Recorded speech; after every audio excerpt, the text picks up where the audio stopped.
যেই ঘরের নারী পুরুষের যত বেশি লজ্জা, ওই ঘরে আল্লাহ তত বেশি রহমত বরকত নাজিল করেন। বুখারী শরীফ হাদিস নাম্বার 6117 নাম্বার হাদিস। ক্বালা রাসূলুল্লাহ সাল্লাল্লাহু আলাইহি ওয়াসাল্লাম, আল্লাহ নবী বলেন, আল হায়াউ লা ইয়াতি ইল্লা বিখাইর। নবীজি বলেন, লজ্জা এমন একটা স্বভাব, এমন একটা গুণ, যেই ঘরের মধ্যে যত বেশি লজ্জা, যত বেশি লাজুকতা, ওই ঘরের মধ্যে ওই লজ্জা নামক গুণটা তত বেশি আল্লাহর পক্ষ থেকে কল্যাণ আর বরকত নিয়ে আসে। লজ্জা যত বেশি, ওই ঘরে রহমত বরকত তত বেশি হবে। ছেলে লাজুক, মেয়ে লাজুক, বাবা লাজুক, বউ লাজুক, সবাই লজ্জাশীল ঘরের মধ্যে লজ্জার কারণে গুনাহ করে না, ওই ঘরে আল্লাহ তত বেশি রহমত বরকত নাজিল করেন। 9 নাম্বার, বুখারী শরীফ হাদিস নাম্বার 6120 নাম্বার হাদিস। আমাদের নবীর আগে যত নবী, সব নবীরা সহ, আমাদের নবী সহ সমস্ত নবীরা উম্মতকে একটা কথা বলছে। কি? ক্বালা রাসূলুল্লাহ সাল্লাল্লাহু আলাইহি ওয়াসাল্লাম, ইন্না মিম্মা আদরাকান নাস মিন কালামিন নবুওয়াতিল উলা ইযা লাম তাস্তাহি ফাসনা মা শিতা। সব নবীরা তার উম্মতকে বলছে, তোমার লজ্জা না থাকলে তোমার যা মন চায় তুমি তা করো। লজ্জা না থাকলে তুমি 3 কোয়ার্টার পরবা, ভালো 3 কোয়ার্টার ঠিক আছে। লজ্জা না থাকলে এরপরে 2 কোয়ার্টার, এটা একটু খারাপ। হ্যাঁ, এরপরে উঠতে উঠতে এতটুকু প্যান্ট পরে। 18-19 বছরের ছেলেরা সমাজে এতটুকু প্যান্ট পরে কিনা? আরে আসে কিনা? এটা জায়েজ নাই ভাইও, যুবক ভাইয়েরা এতটুকু প্যান্ট পরেন না, এটা অন্যায়, এটা না জায়েজ। আর আপনারা যাদেরকে আইডল মনে করেন, যাদেরকে অনুসরণীয় ব্যক্তিত্ব, নায়ক নায়িকা মনে করেন, এই নায়ক নায়িকারা এরার পোশাক কি বড় হয় না ছোট হয় দিন দিন? বলেন তো। এই কথা স্পষ্ট, যাদের পোশাক যত কমবে, মেয়েদের পোশাক যত কমবে, ছেলেদের পোশাক যত হাঁটুর উপরে উঠবে, মেয়েদের পোশাক আরো যত কমবে, ওই মেয়ে ওই ছেলে পুরা দুনিয়ার ভিতরে সবচেয়ে বেহায়া নির্লজ্জ, এতে কোনো সন্দেহ নাই। যে হোক বেহায়া, এতটুকু প্যান্ট কিভাবে পরে? আমি তো অবাক হয়ে যাই, হাউ ইজ ইট পসিবল, কিভাবে সম্ভব? একটা ছেলে 18-19 বছর বয়স, ও কিভাবে এটা পরে? তো শরম লজ্জার ব্যাপার। এর কি শরম করে না? হুজুর কোনো ব্যাপার না, রিডিকিউলাস ম্যাটার, এটা একটা হাস্যকর ব্যাপার হুজুর। না ছোঁয়া শরম করে না ইংলিশ মারাও আর প্যান্ট এই জায়গায় পরো? 18-19 বছর বয়স প্যান্ট পরে, তো নির্লজ্জতায় বেহায়া। ভাইও মনে রাখবেন, আপনার বয়স বালেগ হওয়ার পরে আপনি প্যান্ট পরা, এটা হারাম, এটা জায়েজ নেই। আপনি কিভাবে হাঁটু দেখান? রাসূল করিম সাল্লাল্লাহু আলাইহি সাল্লাম বলেন, লজ্জা যখন না থাকে তোমার যা মন চায় তা করো। আল্লাহ আমাদেরকে হেফাজত করেন। তিরমিজি শরীফের 1080 নাম্বার হাদিস। ক্বালা রাসূলুল্লাহ সাল্লাল্লাহু আলাইহি ওয়াসাল্লাম, আল্লাহ নবী বলেন, আরবাউম মিন সুনানিল মুরসালিন, সমস্ত নবীদের সুন্নত 4টা। দুনিয়ার মধ্যে যত নবী রাসূল সবার সুন্নত হলো 4টা। সামনে ওলামারা ছাড়া অন্যরা বলেন তো সমস্ত রসুলের সুন্নত কয়টা? আরো জোরে। 1 নাম্বার আল হায়া, লজ্জা। 1 নাম্বার আল হায়া, লজ্জা। এই হাদিস নিয়ে আমি ভাবি যে সব রসুলের সুন্নত 4টা, 1 নাম্বারটাই লজ্জা। 1 নাম্বার লজ্জা। 2 নাম্বার তাআত্তুর, আতর, সুগন্ধি মাখা। 3 নাম্বার সিওয়াক, মেসওয়াক করা। 4 নাম্বার নিকাহ, বিয়ে করা। কয়টা সুন্নত? 4টা। ওলামায়ে কেরাম ছাড়া অন্যরা বলেন 1, 2 আতর, 3, 4 বিয়ে করা। মনে থাকবে তো? আলেমদের তো মনে থাকবে, ওনারা পড়ছে। এই জন্য আপনারা যারা সাধারণ, আপনারা বেশি বলবেন ওনাদের চেয়ে। তাহলে সমস্ত নবীদের সুন্নত 4টা। 1 নাম্বার লজ্জা, 2 নাম্বার সুগন্ধি মাখা, 3 নাম্বার মেসওয়াক করা। মেসওয়াক করেন তো সবাই? হ্যাঁ, ইনশাল্লাহর আওয়াজ কম হয়েছে, যাই হোক। আচ্ছা আচ্ছা, প্রত্যেক নামাজে মেসওয়াক করা উচিত। 4 নাম্বার নিকাহ, বিয়ে করা। তো 1 নাম্বার লজ্জা। লজ্জাশীলতার গুণে আল্লাহ সকলকে গুণান্বিত হওয়ার তৌফিক দান করে। আমিন। 10, যেই জিনিসের লজ্জা যত বেশি হয়, এই জিনিসের সৌন্দর্যতা তত বেড়ে যায়। মন দিয়ে শুনবো। তিরমিজি শরীফের 1974 নাম্বার হাদিস। বাংলাদেশ স্বাধীন হয়েছে কয় সালে? 1971। তিরমিজি শরীফের হাদিস নাম্বারটা 1974। মনে রাখা সহজ না? 1974। বাংলাদেশ স্বাধীন হয়েছে 1971, আর বলবেন তিরমিজি শরীফের হাদিসটা 1974। এই হাদিসে নবীজি কি বলে দেখেন। ক্বালা রাসূলুল্লাহ সাল্লাল্লাহু আলাইহি ওয়াসাল্লাম, আল্লাহ নবী বলেন, মা কানাল ফুহশু ফি শাইইন ইল্লা শানা। যেই জিনিসের মধ্যে নির্লজ্জতা, বেহায়াপনা যত বেশি, ওই জিনিসের গন্ধ, ওই জিনিসের ময়লা তত বেশি বেড়ে যায়। তাহলে মেয়েদের পোশাক যত ছোট হয়, তার শরীরে ময়লা তত বাড়ে। পোশাক যত কমবে, ময়লা বাড়বে। ওয়া মা কানাল হায়াউ ফি শাইইন ইল্লা জানা, যেই জিনিসের মধ্যে লজ্জা বেশি ওই জিনিসের সৌন্দর্যতা বেড়ে যায়। আমাকে আপনারা বলেন, দোকানের মধ্যে যখন আপনারা স্যাম্পল দেখেন, স্যাম্পল দেখার পর এরপরে কেন বলেন গোডাউনের তে একটা দেন, কেন ওটা নেন না? হ্যাঁ, স্যাম্পলটা দেখেই তো পছন্দ করছে, ওইটা নেন না, গোডাউনের তে একটা দেন। তার মানে দামি যেটা এটা গোপন, দামিটা সবাই বলেন দামি। বলেন তো আসমান জমিনের মাঝে সবচাইতে দামি কে? সবচাইতে দামি কে? দেখি ওই যে দামি জিনিস গোপন থাকে। হ্যাঁ, আল্লাহ সবচেয়ে দামি তাই গোপন, আল্লাহ সবচেয়ে দামি তাই গোপন। হ্যাঁ, দেখবো আমরা জান্নাতে ইনশাআল্লাহ। তো এখান থেকে কি বোঝা যায়? দামি জিনিস গোপন থাকে। এবার আমি আপনাদেরকে বলবো দুনিয়ার সবচাইতে শ্রেষ্ঠ একটা সম্পদের কথা বলবো। তাহলে বলেন তো সবচেয়ে শ্রেষ্ঠ জিনিসটা কি গোপন থাকা দরকার না প্রকাশ? সবাই বলেন এটা কি যত্ন করা দরকার না খোলামেলা রাখা দরকার? আমি আবার বলছি, দুনিয়ার শ্রেষ্ঠ একটা সম্পদের কথা বলবো। এই শ্রেষ্ঠ সম্পদটা কি যত্ন করা দরকার না খোলামেলা রাখা দরকার? মুসলিম শরীফ হাদিস নাম্বার 3535 3535 3535 ক্বালা রাসূলুল্লাহ সাল্লাল্লাহু আলাইহি ওয়াসাল্লাম, আল্লাহ নবী বলেন, আদ-দুনিয়া মাতা, পুরা দুনিয়াটা ভোগের জায়গা। ওয়া খায়রু মাতা'id দুনিয়া আল মারআতুস সালিহা, এই দুনিয়ার মাঝে সবচেয়ে শ্রেষ্ঠ সম্পদ হলো একজন নেককার নারী। সুবহানাল্লাহ। আমি বলবো আপনারা উত্তর দিবেন। বলেন তো দুনিয়ার শ্রেষ্ঠ সম্পদ নেককার নারী, দুনিয়ার শ্রেষ্ঠ সম্পদ, দুনিয়ার শ্রেষ্ঠ সম্পদ। তাহলে এটা কি আমরা যত্ন নিব নাকি খোলামেলা রাখবো? দামি আল্লাহ গোপন থাকে, তাই দামি নারী তাকেও আমরা গোপন রাখবো। সুবহানাল্লাহ। দামি জিনিস গোপন রাখতে হয়, এটাই উসুল। প্রয়োজনে প্রকাশ করা। এই জন্য মেয়েকে যেদিন দেখবে ছেলে আইসা দেখা যায়, মেয়ের স্বামী মেয়েটাকে দেখা যায়। আল্লাহ আমাদের সকলকে কোরআন সুন্নাহ নিজের মন মতো না, বরং কোরআন সুন্নাহ যেইভাবে নবী আসলে আমাদেরকে বুঝাইতে চাচ্ছে ওইভাবে যেন আমরা বুঝতে পারি, আল্লাহ তৌফিক দান করেন। আল্লাহ আমাদের সকলকে তৌফিক দান করেন। কারণ নিজের মন মতো যদি বুঝতে চান তাহলে ঝামেলা আছে। রাসূল করিম সাল্লাল্লাহু আলাইহি সাল্লাম কয়, 4 অবস্থা যখন উম্মতের মাঝে হবে তখন বুঝবা উম্মত ঝামেলার মধ্যে পড়ে যাবে। তিরমিজি শরীফের 3058 নম্বর হাদিস, নবীজি বলেন, তানহাউনা আনিল মুনকার তা'মুরুনা বিল মারুফ, তোমরা নেক কাজের আদেশ অসৎ কাজের নিষেধ করতে থাকবা 4 জিনিস দেখার আগ পর্যন্ত। হাত্তা ইযা রাআইতা শুহান মুতাআ, দেখবা মানুষ কৃপণতার পূজা করে, টাকাটা নিজের কাছে রেখে দেওয়াটা মনে করবে এটাই ঠিক, যাকাত না দেওয়াটা মনে করবে ঠিক। 1 2 নাম্বার হাওয়ান মুত্তাবাআ, নফসের পূজা করবে মানুষ। 3 নাম্বার দুনিয়া মুআসসারাতা, দুনিয়াকে মানুষ প্রাধান্য দিবে। 4 নাম্বার ওয়া ইজাবা কুল্লি যি রাইয়িন বিরাইহি, প্রত্যেক মানুষ তার মতটাকেই মনে করবে এটাই সঠিক, দুনিয়ার সব ভুল। এই নফস আর মন চাহি জিন্দেগি যখন হবে তখন বুঝবা নেক কাজের আদেশ অসৎ কাজের নিষেধ অন্যদের মাঝে অতটা কাজ হবে না। তো কি করবা তখন?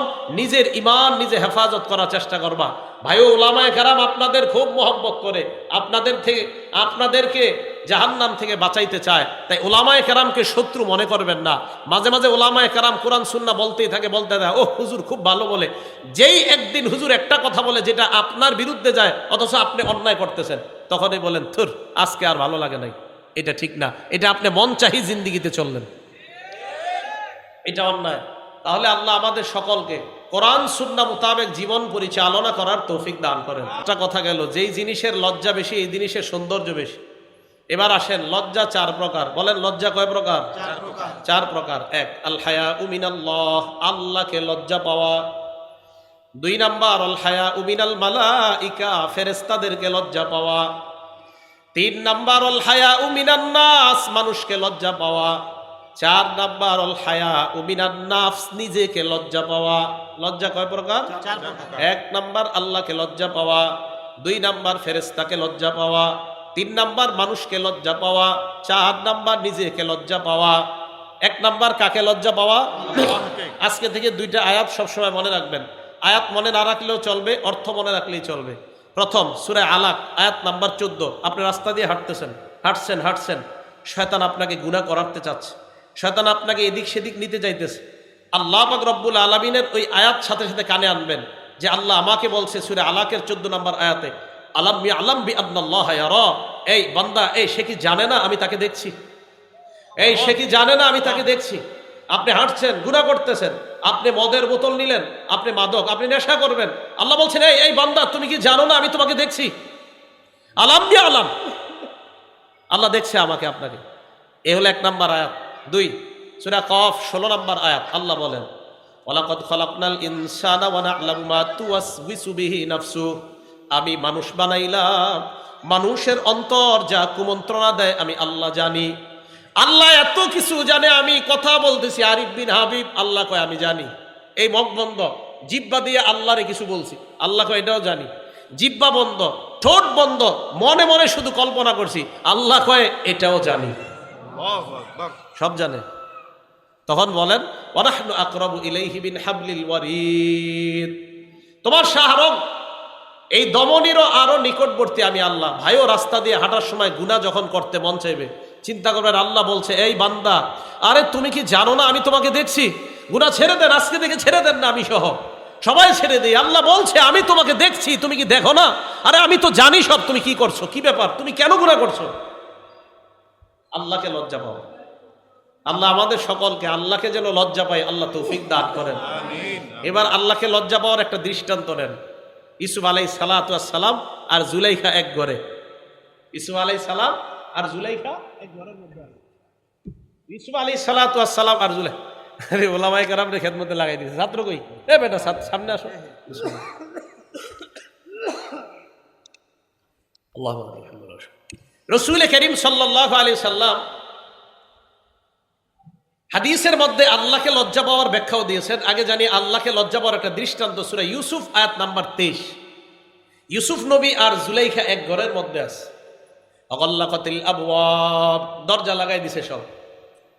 দরজা লাগিয়ে দেওয়ার পর জুলাইখা কয় ক্বালাত হাই তালাক, ইউসুফকে ডাক দিতেছে নিচের দিকে, কুমন্ত্রণা জানায়। ওরা ওয়াদাতুল্লাতি হুয়া ফি বাইতিহা আন নাফসি, ইউসুফ আলাইহিস সালাতু ওয়াস সালামকে ফুসলানো শুরু করলো জুলাইখা। ইউসুফ নবী চিন্তা করে দেখলেন আশেপাশে দরজা বন্ধ, জানালা বন্ধ, কেউ নাই। ইউসুফ নবীকে কেউ দেখে না, দেখে কে? আল্লাহ। ইউসুফ নবী বললেন ক্বালা মাআযাল্লাহ, আমি আল্লাহর আশ্রয় চাই। আল্লাহকে লজ্জা পাওয়া, এই জন্য আল্লাহকে লজ্জা পাওয়া এটা খুব জরুরি বিষয়। আল্লাহ আমাদের সকলকে আল্লাহকে যেন আমরা লজ্জা পাই আল্লাহ তৌফিক দান করেন। তাহলে আল্লাহকে লজ্জা পাওয়ার 1 নম্বর প্রকার আল্লাহকে লজ্জা পাওয়া। আল্লাহকে লজ্জা পাওয়ার আবার 4 অর্থ। লজ্জা কয় প্রকার? 4 প্রকার। 1 আল্লাহকে লজ্জা পাওয়া, আল্লাহকে লজ্জা পাওয়া আবার 4 অর্থ। তিরমিজি শরীফ হাদিস নাম্বার 2458, 2458 নাম্বার হাদিস। ক্বালা রাসূলুল্লাহ সাল্লাল্লাহু আলাইহি ওয়াসাল্লাম, আল্লাহ নবী বলেন ইস্তাহিউ মিনাল্লাহি হাক্কাল হায়াত, তোমরা আল্লাহকে যথাযথভাবে লজ্জা পাও। সাহাবারা বললেন ইন্না লানাস্তাহি মিনাল্লাহি ওয়ালহামদুলিল্লাহ, হুজুর আমরা তো আল্লাহকে লজ্জা পাই। আল্লাহকে লজ্জা পাওয়ার আবার কি অর্থ? নবীজি বললেন আল্লাহকে লজ্জা পাওয়ার অর্থ হলো 4টা। 1 নাম্বার আন তাহফাজুর রাসা ওয়া মা ওয়া, তোমার মাথা আর মাথার আশেপাশে যা এইগুলা তুমি গুনাহ থেকে বাঁচাইবা। আন তাহফাজুর রাসা ওয়া মা ওয়া, মাথা, মাথার আশেপাশে চোখ, নাক, কান, মুখ গুনাহ থেকে বাঁচাও 1। 2 ওয়াল বাতনা ওয়া মা হাওয়া, পেট আর পেটের আশেপাশে যা এগুলা গুনাহ থেকে বাঁচাও। লজ্জাস্থান, পা, এগুলা গুনাহ থেকে বাঁচাও। তাহলে কমপ্লিট পুরা শরীর গুনাহ থেকে বাঁচানো। 1 মাথা, মাথার আশেপাশে যা আছে, নজরের গুনাহ করা যাবে না, মুখ দিয়ে মিথ্যা কথা বলা যাবে না। ভাইও এই জবানের কারণে আমাদের বেশিরভাগ মানুষ জাহান্নামী হবে, বলেন নাউজুবিল্লাহ।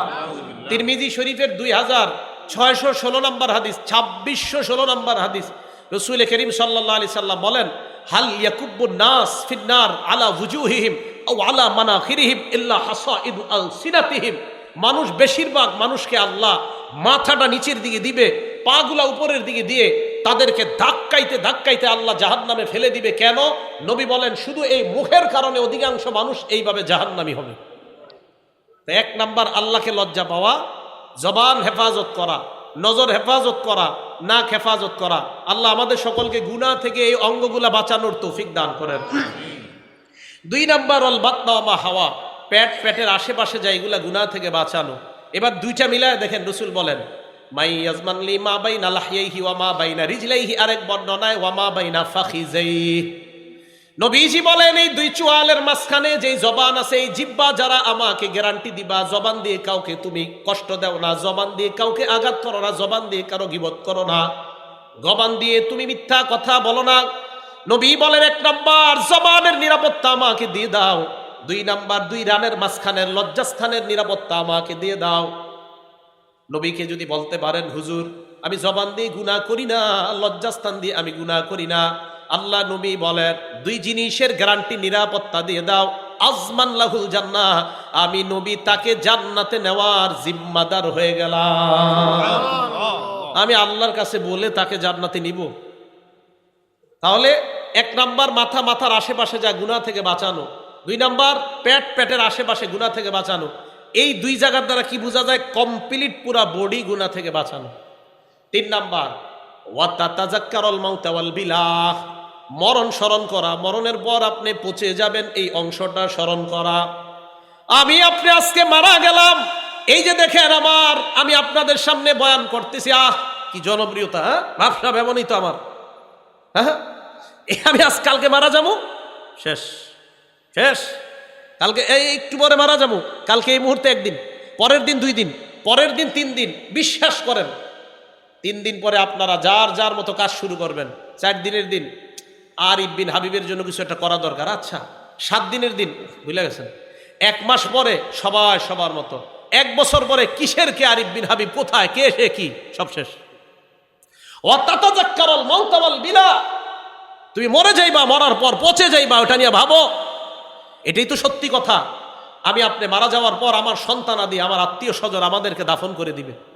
দাফন করে দেওয়ার পর একটু বলবে এই সে ভালো ছিল, সেই ছিল 2 দিন 3 দিন, আস্তে আস্তে সবাই সবার মতো চলবে। আপনার বাড়ি গাড়ি সব রয়ে গেল। এটা নিয়ে ভাবেন যে আমি যা কামাই করেছি, যা উপার্জন করেছি, সব রয়ে গেল, আমি কবরে চলে গেলাম। ভাইও আজকে থেকে ভাবেন, আজকে রাতে মাথাটা বালিশে লাগান, একটু সময়ের জন্য ল্যাপটা মুড়ি দেন, কম্বলটা মুড়ি দিয়ে চোখটা খোলেন, দেখবেন আপনি অন্ধকার, কিছু দেখা যায় না। চোখ খোলেন, ল্যাপ মুড়ি দিয়ে, কাঁথা মুড়ি দিয়ে চোখ খোলেন, লাইট অফ, দেখবেন কিচ্ছু দেখা যায় না। তখন ভাববেন, আচ্ছা আমার লাশটা কবরে রাখলো কামরাঙ্গীরচরের জনগণ, রাখার পর আমার লাশের উপরে বাঁশ দিল, বাঁশ দেওয়ার উপরে আবার মাটি দিল, আচ্ছা আমি তো কিছু দেখতে পাবো না, আচ্ছা অন্ধকার, ব্যাপারটা কি? ইমানদার হলে কবর আল্লাহ আলোকিত বানায় দিবে। ভাই কথাগুলা ভাবেন।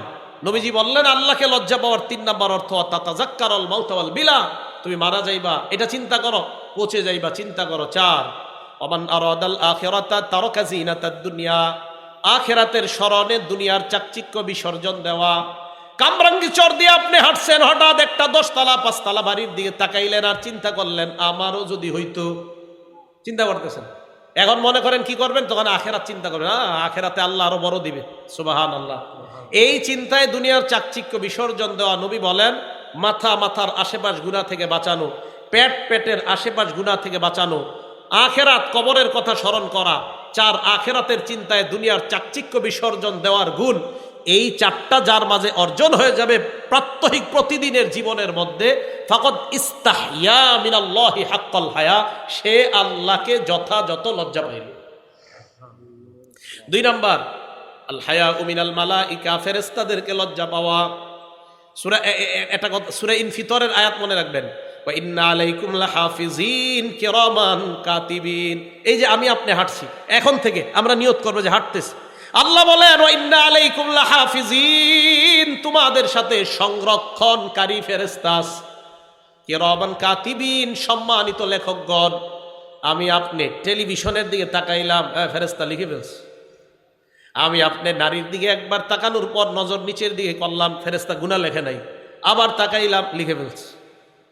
প্রথমবার তাকাইলাম, নিচে তাকাইলাম, লিখে নাই, আবার তাকাইলাম, লিখে ফেলছে। ইয়ালামুনা মা তাফআলুন, যা করছো করে ফেলছে। ভাবেন না আজকে থেকে ভাবনাটা, আচ্ছা আল্লাহ আমাকে দেখে, এটাও আবার আল্লাহর লেখকগণ আমার সব কর্মকাণ্ড লিখে ফেলতেছে। ইন্না লিল্লাহ, আমার হবে কি? আল্লাহ বলে কি আর হবে?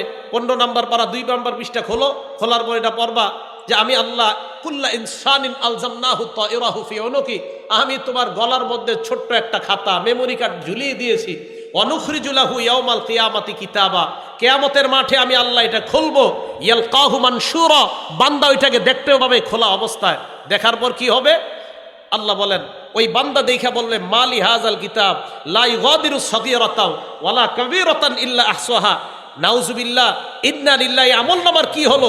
ছোট বড় সব দেখি এই জায়গায় লেখা আছে। আল্লাহ আমি ওই দিনে অপরাধটা করছি, এটাও লেখা এই জায়গায়। ভাইও ছাড় দেওয়া হবে না। এই জন্য আমি আপনি যা করছি সব লিপিবদ্ধ হয়ে যাচ্ছে। তবে তাফসীরের কিতাবে আজীব একটা কথা আমি পেয়েছি, প্রতিদিন আমরা যা করি রাতে এটা আল্লাহর কাছে পেশ করা হয়।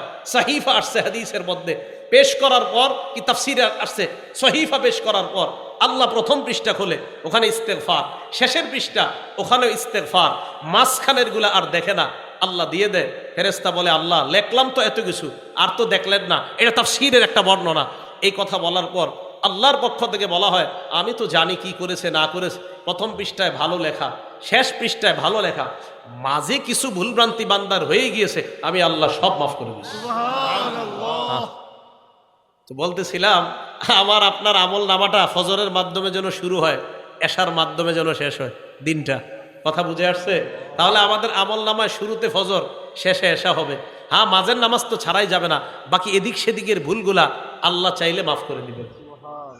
তো বলতেছিলাম ফেরেশতাদেরকে লজ্জা পাওয়া। 2, 3 নাম্বার ওয়াল হায়াউ মিনান নাস, মানুষকে লজ্জা পাওয়া। আজীব একটা হাদিস শোনাই মানুষকে লজ্জা পাওয়ার। বুখারী শরীফের 7 নাম্বার হাদিস। দেখেন, আমরা কি মুসলমান না অমুসলমান? সবাই বলেন মুসলমান না অমুসলমান? নবীজির কাছে বাদশাহ হিরাকিলিয়াসের একটা চিঠি গেছে, বাদশার কাছে নবীজির একটা চিঠি গেছে। চিঠির মধ্যে বাদশাহ হিরাকিলিয়াসকে আল্লাহ রসুল দাওয়াত দিয়েছি ইসলামের দিকে। আদউকা বিদিআয়াতিল ইসলাম, আমি আপনাকে ইসলামের দাওয়াত দিছি। আসলিম তাসলাম, ইসলাম গ্রহণ করেন, নিরাপত্তা লাভ করবেন। যদি আপনি ইসলাম গ্রহণ না করেন ফাইন্না আলাইকা ইসমাল আরিসিয়িন, তাহলে আপনার প্রজাদের যত গুনাহ আছে সব আপনার উপর যাবে। কমিশনার সাহেব, আপনার এলাকারে আপনি ঠিক করতে হবে। ইনশাল্লাহ। তাহলে আপনি কিন্তু ইনশাল্লাহ লিডিং দিতে পারবেন জান্নাতে যাওয়ার। ইনশাল্লাহ ইনশাল্লাহ। ওনার নেতৃত্বে যদি ইনশাল্লাহ এলাকা ঠিক হয়ে যায়, কিয়ামতের মাঠে ইনশাআল্লাহ উনি উপস্থাপন করতে পারবে আল্লাহ আমি আমার দায়িত্বের আমানত রক্ষা করেছি, এটা বলতে পারবে। এবং এই দায়িত্ব হতে পারে ওনাকে জান্নাতি বানায় দিবে, আমানত রক্ষা করা।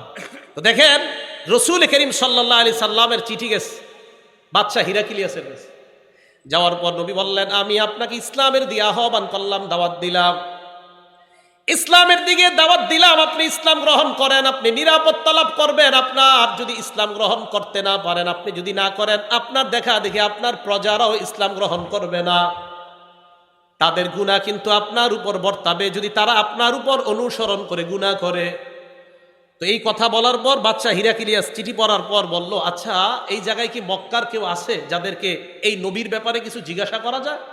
হ্যাঁ বাদশাহ, আবু সুফিয়ান নামে এক ব্যবসায়ী এই এলাকায় আসছে, আপনি বললে তাকে ডাকতে পারি। কয় ডাকো। এই জায়গাটা মন দিয়ে শোনেন, আবু সুফিয়ান রাদিয়াল্লাহু তাআলা আন তখনও মুসলমান হয় নাই। আবু সুফিয়ান রাদিয়াল্লাহু তাআলা আনহুকে ডাকছে, সামনে বসাইছে আবু সুফিয়ানকে, পিছনে ওনার সব সাথী যারা আছে তাদেরকে, সবাই কাফের, সবাই কাফের। বাদশাহ দুভাষী একজন, যেই ব্যক্তি আরবিও বুঝে বাদশার ভাষাও বুঝে। বাদশাহ তাকে বলল, তাকে বলো আমি যা যা বলবো সব যেন সত্য কথা বলে। এবার বাদশাহ তাকে বলল, তাকে বলো আমি তাকে কোনো প্রশ্ন করলে ফাইন কাজা বানি, আবু সুফিয়ান যদি মিথ্যা বলে। আবার বলছি, বাদশাহ বলতেছে তাকে বলো এই আবু সুফিয়ানকে নবীর ব্যাপারে যা বলবো যদি মিথ্যা বলে, কাযযিবুহু, পিছনে যারা আছে তারা যেন সাথে সাথে বলে এই তুমি মিথ্যা বলছো। উনি মিথ্যা বললে পিছনে সবাই বলবে এই তুমি মিথ্যা বলছো। তো আবু সুফিয়ান কয়, এই কথা বলার পর ভাই এই জায়গাটা স্বর্ণ অক্ষরে লিখে রাখার মতো, কয় লাউলাল হায়া, লাউলাল হায়া, লাউলাল হায়া মিন আইয়াসিরু আলাইয়া কাযিবান লা কাযাবতু আনহু। আমার ভিতরে এত লজ্জা কাজ করলো, ছি ছি ছি, মুহাম্মদের নামে যদি একটা মিথ্যা বলি মক্কায় যাওয়ার পর আমার পিছে যারা আছে আজকে হয়তো কিছু বলবে না, আমি লিডার দেখা, তখন আমাকে বলবে আবু সুফিয়ান তুমি মোহাম্মদের নামে, তখনও তো তারা মুসলমান না তাই মোহাম্মদ বলছে, মোহাম্মদের নামে তুমি ওই দিন কিভাবে মিথ্যা কথাটা বললা? আবু সুফিয়ান একজন কাফের, তখনও মুসলমান হয় না। তিনি বলেন আমি লজ্জার কারণে, যে ছি মানুষ কি বলবে, শুধু লজ্জার কারণে নবীর নামে সেদিন একটা মিথ্যা কথা বলতে পারিনি। বলেন তো একজন কাফের কি কারণে মিথ্যা বলে নাই? লজ্জায়। বলেন একজন কাফের কি কারণে মিথ্যা বলে নাই? আমরা কাফের না মুসলমান? মিথ্যা বলিনি। কি পরিমাণ মিথ্যা বলি দেখছেন, কি আজীব কথা। একজন অমুসলমান লজ্জায় উনি মিথ্যা কথা বলে না। আল্লাহ আমাদের সকলকে লাজুকতা, লজ্জার গুণে গুণান্বিত হওয়ার তৌফিক দান করেন। তাহলে মানুষকে লজ্জা পাওয়া জানলাম। 4, আল হায়াউ মিনান নাফস, নিজেকে লজ্জা পাওয়া।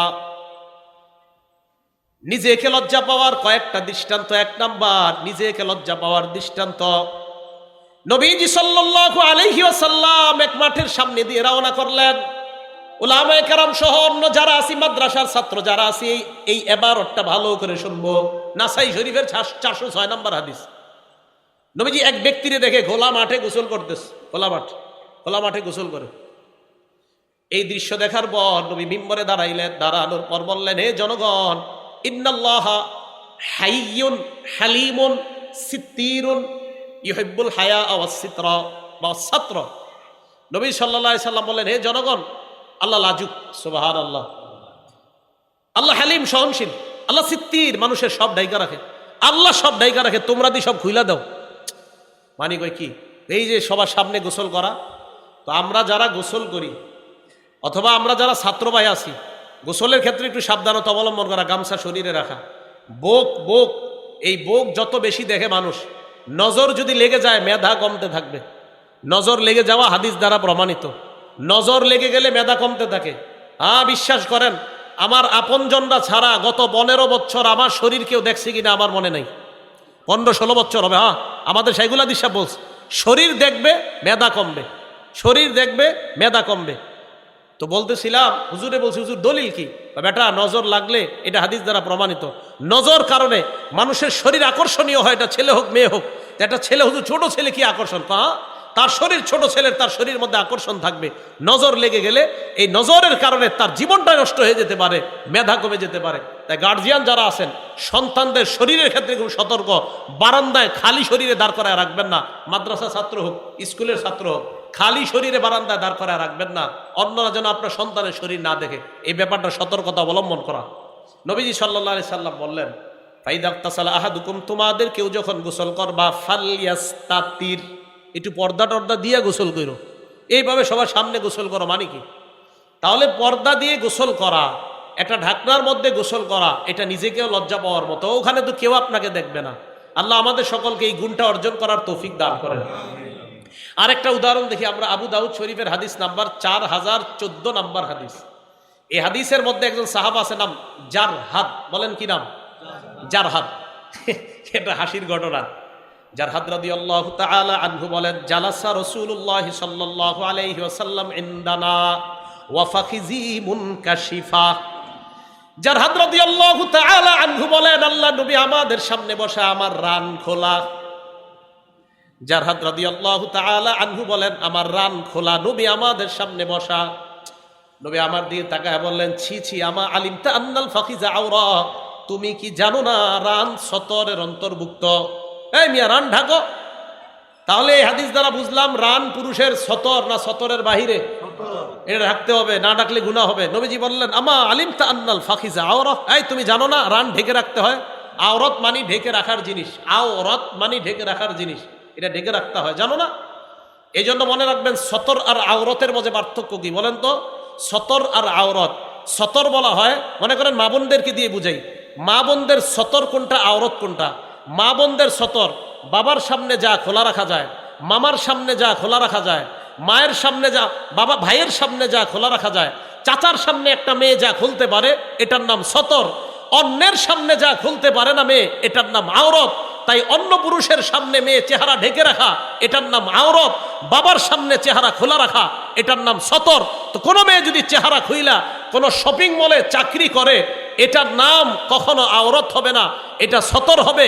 আর বুঝতে হবে এই মেয়েটাকে, ওই শপিং মলওয়ালা মূলত মেয়ের দুর্বলতার মধ্যে, যে মেয়েটা একটু চাকরি করে টাকা স্বাবলম্বী হোক, এটা যদি তার মাকসাদ হয় এটা ভালো কথা, কিন্তু তার মাকসাদ এটা না। মেয়েকে ওই দোকানে চাকরি দেওয়ার অর্থ, তার মাকসাদ যে এই জায়গায় কাস্টমার আকর্ষণ করা, তার মানে ওই মেয়েটাকে তার দোকানের পণ্য হিসাবে সে ব্যবহার করছে। এটা পণ্য, নারীকে সম্মান দেয় না। এটা যদি সত্যি হয় নারীর প্রতি তার যে না, মেয়েটা অসহায় দুর্বল, একটু টাকা পয়সা পাক, এটা ভালো কথা। কিন্তু যদি না উদ্দেশ্য হয়, তা আপনি তো একটা কালা মেয়ের চাকরি দেন না আপনার শপিং মলে, হ্যাঁ? আপনি একটা কালো মেয়ের চাকরি দেন, অসহায় দুর্বল কালো মেয়ের, তা তো দেন না। আমাদেরকে বুঝান, এটা কালো অসহায় মেয়ে, কি কালো অসহায় মেয়ে নাই বাংলাদেশে? একটা কালো অসহায় মেয়ের চাকরি দেন। ওই দোকানদাতা ভালো করে জানে এরে বসাইলে কাস্টমার আসবে না। তাহলে কি এই মেয়েটারে কি বলেন, তার প্রতি কি আপনার অনুগ্রহ করা হলো না তাকে পণ্য বানানো হলো? হ্যাঁ মা বোনরা আমার কথা বোঝার চেষ্টা করবেন, এখানে আপনাকে পণ্য বানানো হয়, আপনার সৌন্দর্যতাকে পণ্য বানানো হচ্ছে। তো বলতেছিলাম রাসূল করিম সাল্লাল্লাহু আলাইহি সাল্লাম বললেন, আমা আলিমতা আদনাল ফাখিজা আওরা, তুমি কি জানো না রান ঢেকে রাখতে হয়? আল্লাহ আমাদের সকলকে রান সর্ব অবস্থায় যেন আমরা ঢেকে রাখতে পারি, আল্লাহ তৌফিক দান করেন। এবার আবু দাউদ শরীফের 4015 নম্বর হাদিস শোনেন। এই হাদিসটা লিখে রাখার মতো শেষের অংশটা, আগে প্রথম অংশ শোনেন, শেষের অংশটা ঘরে টানা রাখবেন ডেলি, তাহলে আপনার দ্বারা এই গুনাহ আর হবে না। ক্বালা রাসূলুল্লাহ সাল্লাল্লাহু আলাইহি ওয়াসাল্লাম, আল্লাহ নবী হযরতে আলীকে বললেন, আলী লা তাকশিফ ফাখিজাকা, তুমি তোমার রান কখনো খুলবা না। এরপর নবী বলেন, ওয়ালা তানজুর ইলা ফাখিজি হাইয়িন, কোন জীবিত ব্যক্তির রানের দিকে তুমি তাকাইবা না, জীবিত ব্যক্তির রানের দিকে তাকাইবা না। দেশ গ্রামের মানুষ কাঁচা দিয়া খেতে কাজ করে, রে পুরো অবস্থা খারাপ। ওয়ালা তানজুর ইলা ফাখিজি হাইয়িন, তুমি জীবিত ব্যক্তির রানের দিকে তাকাইবা না। আচ্ছা এটা ভালো কথা, জীবিত ব্যক্তির রান দেখা জায়েজ নাই, বুঝে আসছে। নবী শেষে যেটা বললেন এটা ঘরে ঠেলি দরজায় টানা রাখবেন, দেখবেন বাইর হইবেন, ঢুকবেন আর দেখবেন। নবীজি বলেন, ওয়ালা তানজুর ইলা ফাখিজি মাইয়িতিন, মরা ব্যক্তির রানের দিকেও তাকাইবা না। মরা ব্যক্তির রান দেখতে আল্লাহ নবী নিষেধ করলেন। তাহলে বলেন আমাদের সমাজে যারা জীবিত ব্যক্তি তারা যদি রান দেখায়, এটা কি নির্লজ্জতা কিনা? এটা বেহায়াপনা। নবীজি বললেন জীবিত ব্যক্তির রান দেখো না, পরে কয় মরা ব্যক্তির রানও দেখো না। তাহলে বলেন রান এটা কতটা গুরুত্বপূর্ণ একটা অংশ পুরুষের জন্য। এবার আরেকটা হাদিস বললে গুরুত্বটা আরো বুঝে আসবে। হাদিস নাম্বার আবু দাউদের 4017 নাম্বার হাদিস। এক সাহাবা উনি রাসূল করিম সাল্লাল্লাহু আলাইহি সাল্লামের কাছে প্রশ্ন করছেন। এই হাদিসটা হলো এরকম, উলামায়ে কেরাম খুব এই হাদিসের সাথে পরিচিত। আন বাহজ ইবনে হাকিম আন আবিহি আন জাদ্দিহি, বাহজ ইবনে হাকিম তার আব্বা থেকে, তার আব্বা তার দাদা থেকে। এই হাদিসগুলো প্রায় আসে। তো বাহজ ইবনে হাকিম তার বাবা থেকে, তার বাবা তার দাদা থেকে জিজ্ঞাসা করছে, রাসূল করিম সাল্লাল্লাহু আলাইহি সাল্লামকে প্রশ্ন করছে, আওরাতুনা মানাতি মিনহা ওয়া মা নাজার, হুজুর আমরা কাদের সামনে কোন অঙ্গগুলা ঢেকে রাখবো আর কাদের সামনে ঢেকে রাখতে হবে না? নবীজি বললেন, ইহফাজ আওরাতাক ইল্লা মিন যাওজাতিক, তোমার বিবি ছাড়া তোমার ঢেকে রাখার অঙ্গ কারো সামনে তুমি খুলবা না। বাবার সামনেও রান খুলবেন না, ভাইয়ের সামনেও রান খুলবেন না, বোনের সামনেও রান খুলবেন না।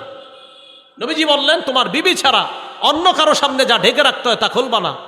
এই কথা বলার পর এখন দেখেন যেটা জিজ্ঞাসা করছে, এটা আমাদের যুবক ভাই যারা আছি, রাত্রে দরজা লাগায় যারা ফেসবুকিং করি, স্ক্রলিং এফবি করি যারা, আপনারা গার্জিয়ান যারা আছেন আপনারা কিন্তু জানেন না, এরা রাত 11টার পরে পড়ালেখার বাহানায় ভিতর দিয়ে দরজা লাগায় কি যে করে আপনিও জানেন না।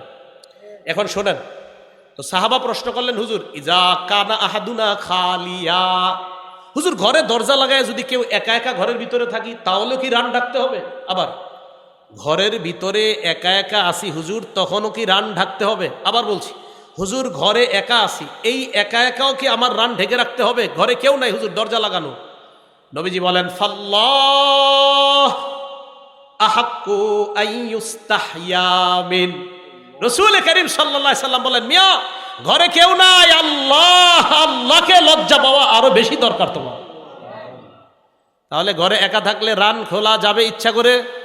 জোরে কয় না, রান ইচ্ছা করে খোলা যাবে? অনিচ্ছায় হতে পারে। একা ঘরে থাকলে ইচ্ছা করে রান খোলা রাখা যাবে না। আচ্ছা আরেকটা হাদিস বলি, আবু দাউদ শরীফের হাদিস নাম্বার 4018 নাম্বার হাদিস। এই হাদিসটাও সবার জন্য। ক্বালা রাসূলুল্লাহ সাল্লাল্লাহু আলাইহি ওয়াসাল্লাম, আল্লাহ নবী বলেন, লা ইয়ানজুরুর রাজুলু ইলা উরিয়াতির রাজুল, কোন পুরুষ অন্য পুরুষের লজ্জাস্থানের দিকে তাকাবে না। ওয়ালাল মারআতু ইলা উরিয়াতিল মারআ, কোন নারী অন্য কোন নারীর লজ্জাস্থানের দিকে তাকাবে না। এরপর নবীজি কি বলে দেখেন, ওয়ালা ইউবজির রাজুলু ইলার রাজুলি ফি সাওবিন ওয়াহিদ, এক পুরুষ আরেক পুরুষের সাথে এক কাঁথার নিচে, এক কম্বলের নিচে, এক লেপের নিচে ঘুমাবে না। হ্যাঁ যারা আছেন, দুই ছেলেকে এক লেপের নিচে ঘুমাইতে দিয়েন না, দুই ছেলেকে এক লেপ, এক কম্বল, এক কাঁথার নিচে ঘুমাইতে দিয়েন না। ভাইয়েরা শুনেন, ছোটবেলা থেকে 5-6 বছর থেকে ছেলের কম্বল লেপ আলাদা করে দেন, দুইজনের আলাদা করে দেন। এরপরে নবী বলেন, ওয়ালাল মারআতু ওয়ালা তুফজিল মারআতু ইলাল মারআতি ফি সাওবিন ওয়াহিদ, এক মেয়ে আরেক মেয়ের সাথে এক কাঁথা, এক কম্বলের নিচে ঘুমাবে না। এই আমল ঘরে চালু করেন। কয়েকটা অপশন হতে পারে, পারলে খাট আলাদা করেন দুইজনের, না পারলে এক খাটের মধ্যে মাঝখানে কোল বালিশ আর আলাদা তাদেরকে কাঁথা কম্বল দিয়ে দেওয়া। ইনশাল্লাহ 5-6 বছর বয়স থেকে ছেলে মেয়ে লজ্জাশীলতার গুণে গুণান্বিত হয়ে তারা ইনশাল্লাহ বড় হবে। কথাটা মনে থাকবে? তাহলে বলেন তো, 2 পুরুষ 1 কাঁথা 1 কম্বল 1 লেপের নিচে 2 ছেলেকে কি ঘুমাইতে দিবেন? না ভাই, আমাদের নবীজি নিষেধ আসছে, দিয়েন না। এটা নির্লজ্জতা বাড়ে, দিয়েন না। আপনার 2টা লেপ 2টা কম্বল 2টা কাঁথা আপনি কিনে নেন। আর যদি বলেন হুজুর শীতকালে 2 লেপ কেনার সামর্থ্য নাই, 2 কাঁথা দিয়ে তখন উপরে লেপ দেন। 2 কাঁথা 2 জনে গায়ে দিবে, উপরে লেপ থাকতে পারে। 2 কাঁথা 2 ছেলে গায়ে দিবে, উপরে লেপ থাকবে দুজনের উপরে, এটা হতে পারে। এটা রসুলের এই হাদিসটা পালন করার চেষ্টা করব, তাহলে নির্লজ্জতা থেকে বাঁচতে পারবো, বেহাপনা থেকে বাঁচতে পারবো, লজ্জাশীলতার গুণে গুণান্বিত হতে পারবো। আল্লাহ পাক রব্বুল আলামিন আমাদের সকলকে লজ্জাশীলতার গুণে গুণান্বিত হওয়ার তৌফিক দান করেন। আলোচনা শেষ হয়নি, তো লজ্জাশীলতার গুণ এটা আমরা যেন সকলে অর্জন করতে পারি, আল্লাহ তৌফিক দান করেন। বাকি আলোচনাটা একটু পরে করব, করার আগে আপনাদের সামনে রুমাল যাবে মাদ্রাসার, আপনারা কেউ উঠবেন না, কেউ উঠবেন না। ছাত্র ভাইয়েরা রুমাল নিয়ে যান তাড়াতাড়ি, মাদ্রাসার জন্য আপনারা দান করবেন। ছাত্ররা তাড়াতাড়ি রুমাল নিয়ে যাই, আমরা কেউ উঠবো না। ছাত্র ভাইয়েরা সবার সামনে রুমাল নিয়ে যাই, আলোচনা এখনো শেষ হয় নেই। মাদ্রাসার 6 তলার কাজ ইনশাল্লাহ রমজানে ধরা হবে, রমজানে ইনশাল্লাহ 6ষ্ঠ সালার কাজ শুরু হবে।